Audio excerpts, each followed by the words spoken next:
खतरे बका और आज़ादी के बीच फंसा इंसान, और जाहिर है कि अफ़गान भी इंसान है और पंजाबी, पाकिस्तानी, बलोच सब जो है इंसान है। लेकिन ये कॉन्फ्लिक्ट की जो नफ्सियात है, ये उसकी पूरी शख्सियत को बदल के रख देती। और ये भी कि जंग उसको देखने में तो बहुत अच्छी लगती है, और हर इंसान को, उसको वो स्क्रीन के ऊपर हो या उससे दूर लड़ी जा रही हो, उसमें एक थ्रिल पैदा करती है। लेकिन इंसान बुनियादी तौर के ऊपर जो है वो एक अमन पसंद वाक़या हुआ है।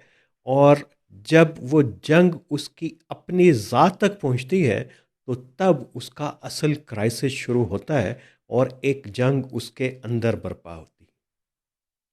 और ये जंग जो है वो जंग लड़ने वालों के अंदर भी होती है कि वो जंग उन्होंने लड़नी कैसे है। और आपने इस मौजू पर बेतहाशा फ़िल्में देखी होंगी, जंगी मौज़ूआत के ऊपर, और जंगे अज़ीम के ऊपर पहली और दूसरी बड़ी मारूफ फ़िल्में हैं। लेकिन नेटफ्लिक्स के ऊपर अभी एक ताज़ा फ़िल्म जो है वो रिलीज़ हुई है कैथरीन बिगलो की। और कैथरीन बिगलो वही हैं जिन्होंने उसामा बिन लादेन के ऑपरेशन के ऊपर जो है ज़ीरो डार्क 30 बनाई थी। और अब वो आई हैं हाउस ऑफ डायनामाइट के साथ। और इसमें एक दुनिया को एक एटमी जंग से जो दरपेश ख़तरा है, उसके अराउंड उन्होंने एक कहानी को बुना है और एक फ़िल्म बनाई है, और क्या ही लाजवाब फ़िल्म बनाई है। और उसमें पता चलता है कि इंसान जो है जिस वक्त वो अ, किसी तसादुम की तरफ जा रहा हो, उसको कोई फ़ैसला करना हो, वो कितना मुश्किल और एक अपने ऊपर जबर करके करने वाला फ़ैसला होता है। तो ये फ़िल्म बुनियादी तौर के ऊपर एक ऐसे थीम के अराउंड घूमती है कि दुनिया एक अचानक से एक ऑब्जेक्ट नज़र आता है जिसके बारे में ख़्याल ये किया जाता है ये शायद कोई ऐसा एक मिज़ाइल है जो लोडेड है न्यूक्लियर बॉम्ब के साथ, और उसका रुख है अमेरिका की तरफ। अब उसको डिफ्यूज़ करना है, और उसको डिफ्यूज़ करने की जो एफ़र्ट्स हैं वो नाकाम हो रही हैं। और 3 सीक्वेंस जो हैं इसमें दिखाए गए हैं। एक व्हाइट हाउस का सिचुएशन रूम है, और एक जंग का जो ऑपरेशन रूम है वो है, और तीसरा प्रेसिडेंट का, अमेरिकी प्रेसिडेंट का, कि अब उसके मतलब फ़ैसला क्या लिया जाए। और पूरा इंसान की नफ्सियात और किरदार उसके गिर्द घूमती है, और क्या कमाल का सियासी थ्रिलर है। हम इसका मज़ा जो है स्पॉइल नहीं करेंगे आपके लिए कि इसको पूरी कहानी बता के कि ये है क्या। लेकिन अ, इसने ये ज़रूर बताया हमें कि ये जो तसादुम है, जंग है, ये कितना मुश्किल फ़ैसला होता है। एक नॉर्मल ज़िंदगी को कैसे ये अथल-पथल कर देता है, और अचानक ही जैसे ही किसी तसादुम का और जंग का ख़्याल आता है, तो इंसान की पूरी नफ्सियात, उसका एक्शन, उसका एक्सप्रेशन जो है, वो तब्दील होना शुरू हो जाता है। और उसके अंदर खुद भी एक अपने साथ जंग है, एक अपने प्यारों को बचाने के लिए जंग है, और एक ये कि एक पूरा जो वॉर का और कॉन्फ्लिक्ट का जो पूरा कॉन्टेक्स्ट है, सिनेरियो है, उसको भी और ग्लोबल कॉन्टेक्स्ट है, उसको भी साथ लेके चलना पड़ता है। तो ज़रूर देखिएगा। तो इसने में हमें ज़ीरो डार्क 30 आपको याद होगी कि कैथरीन बिगलो की, वो भी एक किस्म का वॉर मूवी तो नहीं है, लेकिन वो उसामा बिन लादेन के ऑपरेशन के ऊपर है। और कि वहाँ पे भी वही कशमकश है जो अ, जंग लड़ने वालों में, जंगों का फ़ैसला करने वालों में। उन्होंने सिचुएशन रूम उसमें भी वाइट हाउस का दिखाया है। उसमें फिर यूएस मरीन का जो ऑपरेशन है एबटाबाद के अंदर, उसका आखिरी पार्ट जो है बड़ा खौफनाक है। और कहानी वहीं से शुरू होती है कि एक कोरियर जो है वो उसके ज़रिए एक सीआईए की ऑफिसर जो मुसलसल नज़र रखे हुए है, कि उस खातून की कहानी है नज़र रखे हुए है कि ये है कहाँ, और उसामा बिन लादेन को हंट के ऑपरेशन के ऊपर है, उसे पता चलता है एबटाबाद में है, और उसके बाद तेज़ी से कहानी डेवलप होती है। और इसमें टॉर्चर भी है, और टॉर्चर भी पूरा इराक़ से लेके और दुनिया के मुख्तलिफ़ हिस्सों में।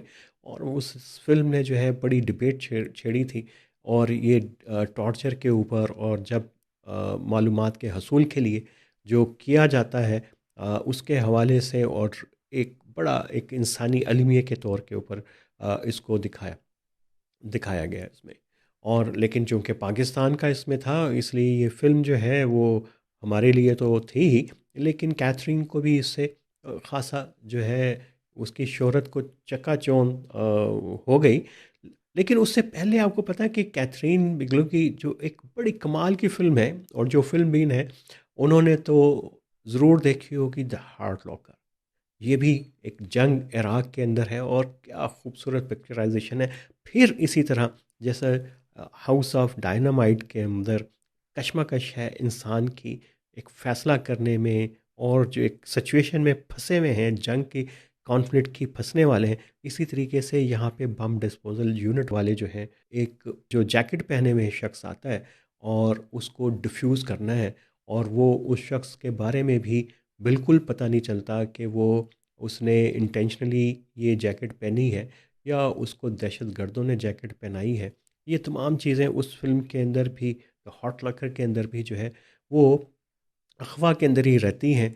और क्या खूबसूरत एक लॉन्ग सीन है जब वो डिफ्यूज़ करने की कोशिश होती है, और उसके अंदर जो डिफ्यूज़ करने के लिए जो बम डिस्पोज़ल का यूनिट का ऑफ़िसर है, वो एक्शन लेना चाहता है और नहीं कर पाता, क्योंकि एक मल्टीपल लॉक्स लगे हुए हैं, उसके अंदर टाइमर्स लगे हुए हैं, और वो एक्सप्लोड हो जाता है।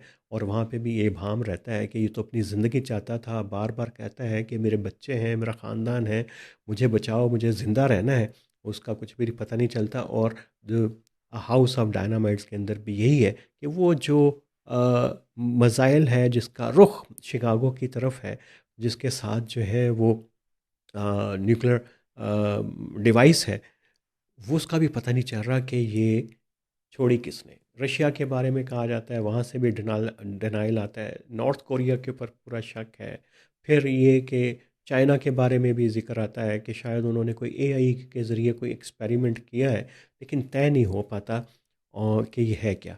और यही वो नुक्ता है कि जब ये एक तसादम और जंग शुरू होती है, इसके इर्द-गिर्द बहुत सारा इबाहम होता है, और उस इबाहम के अंदर से जो है वो जंग फूटती है, और उसी उबाहम के अंदर वो पीस भी छुपा हुआ होता है। अब हम देखेंगे कि अफ़गानिस्तान और पाकिस्तान की अभी हालिया जो कशीदगी है, और इस्तांबुल में फिर दोबारा मुज़ाकरात रिज़्यूम हुए। क्या फ़ैसला होता है या हो चुका होगा, उसे क़तई नज़र हम ये जो फ़ैसला करने वाले हैं उनके ज़हनों में क्या होगा, कैसे वो चीज़ों को देख रहे होंगे, कैसे मुज़ाकरात वो कर रहे होंगे, किन इबहामात के से वो गुज़र रहे होंगे, वो बड़ा इम्पोर्टेंट मरहला होता है।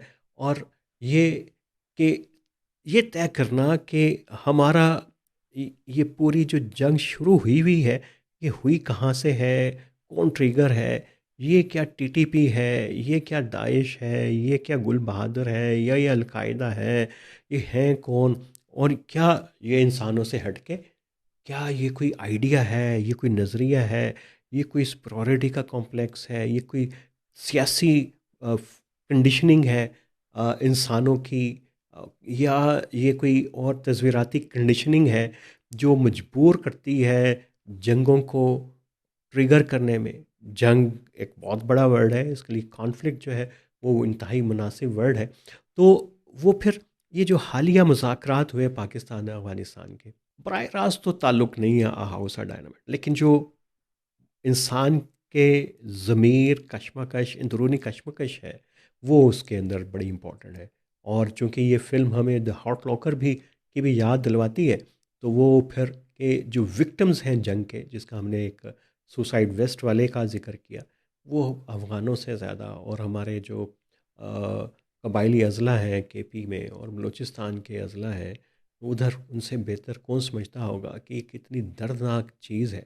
और ये जंग जो है और दहशतगर्दी जो है, ये तसादुम जो है, ये कोई ऐसी चीज़ नहीं है कि जिसको आप सिर्फ़ एक बयानिए की जंग समझें और इसको समझें कि ये जो है सोशल मीडिया पे लड़ी जाने वाली कोई ऐसी जंग है, अ, तो ये उस तरह की जंग नहीं है।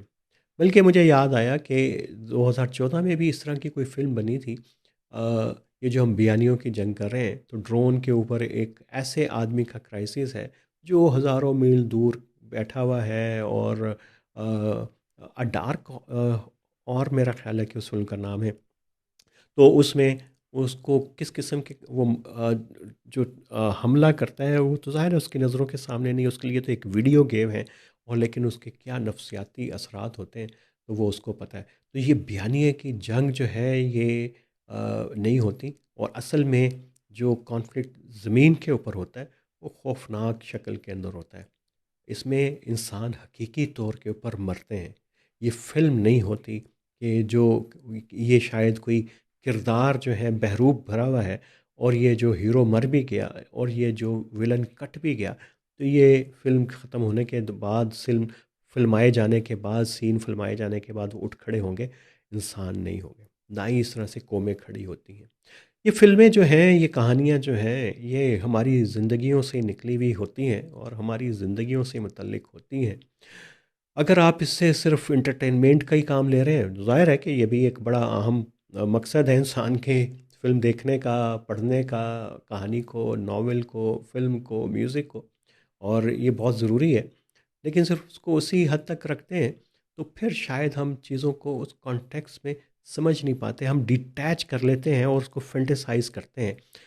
कोशिश ये करनी चाहिए कि जो भी चीज़ देख रहे हैं, पढ़ रहे हैं, उसको थोड़ा-सा डिकंस्ट्रक्ट करें। उसको रिलेट करने की कोशिश तो करें अपनी ज़िंदगियों के साथ, अपने इर्द-गिर्द के साथ। फिर हमें समझ आएगी कि ये जो लड़ाई है, ये जो झगड़ा है, ये जो तसादुम है, ये शोरश है, और ये जो जंग है, कितनी नामुराद चीज़ है। तो देखिएगा ज़रूर हाउस ऑफ डायनामाइट इस हफ्ते। और अगर आपको कैथरीन बिगलो की और फिल्में देखनी हो, तो मैंने आपको बताया। और इससे रिलेटेड अगर आपको और भी ज़्यादा देखना हो कि जंग के अंदर जो लोग हैं, वो किस क्राइसिस से गुजर रहे हैं, हाँ, आई इन द स्काई भी ज़रूर देखिएगा, वो मुझे अचानक से याद आई।